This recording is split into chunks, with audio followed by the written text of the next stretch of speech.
Hey guys, Walter's World here with another Surviving Erasmus tip. And this time what we're going to talk about is where are you going to live when you live in Erasmus? Okay, because you have a lot of options out there, and a lot of it depends where you're going to go. Alright, for me, I've gone to Austria and Australia, Finland, Germany, Argentina, Brazil, and I've lived with families, I've rented apartments, I've lived in dorms, all kinds, had roommates, not had roommates, all kinds of stuff.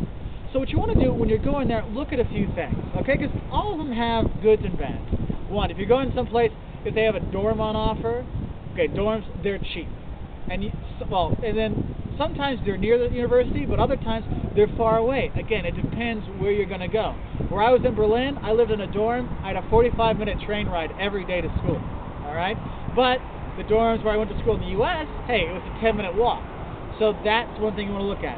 Also, a good thing with the dorm life is it's cheap, and there's lots of students there to meet and go and have fun and party with and do all kinds of stuff, all right?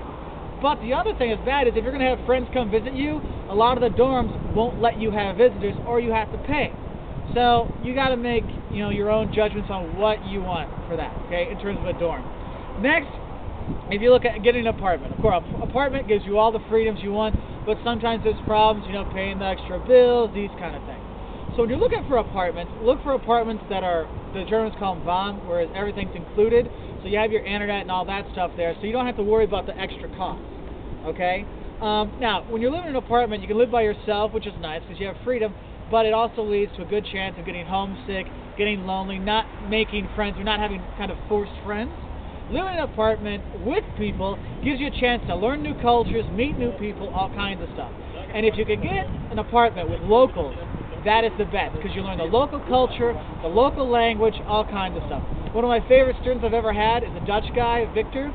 He moved to Portugal, moved in with 5 Brazilians, I know they're not Portuguese, they're Brazilians, so he could learn Portuguese. And he made a point, because you can learn so much just from your roommates with it.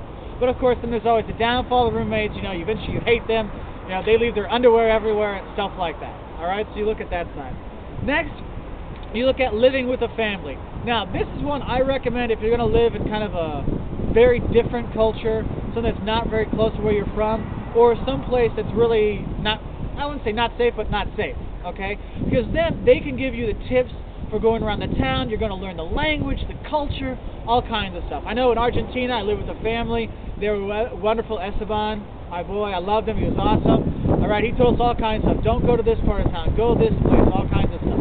When I was in Brazil, I lived with the mafia. Okay, they're not the mafia, that's their last name. They're like my second family. And what they did, they told me, Mark, I got off the airplane, they said, Mark, give me your wallet and your watch. I'm like, why? Because you're not wearing a nice watch, you're taking a nice wallet. You're going to wear a cheap Casio watch, and you're going to put 20 reals in both pockets, so if someone robs you, you just give them that and walk away.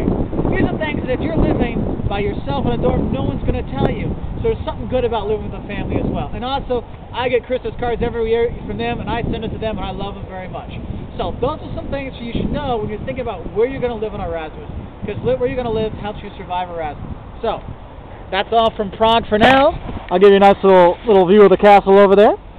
And I'm freezing cold because it's about -20. All kinds of stuff. There you go. Walter's World in Prague, surviving Erasmus. Where are you going to live?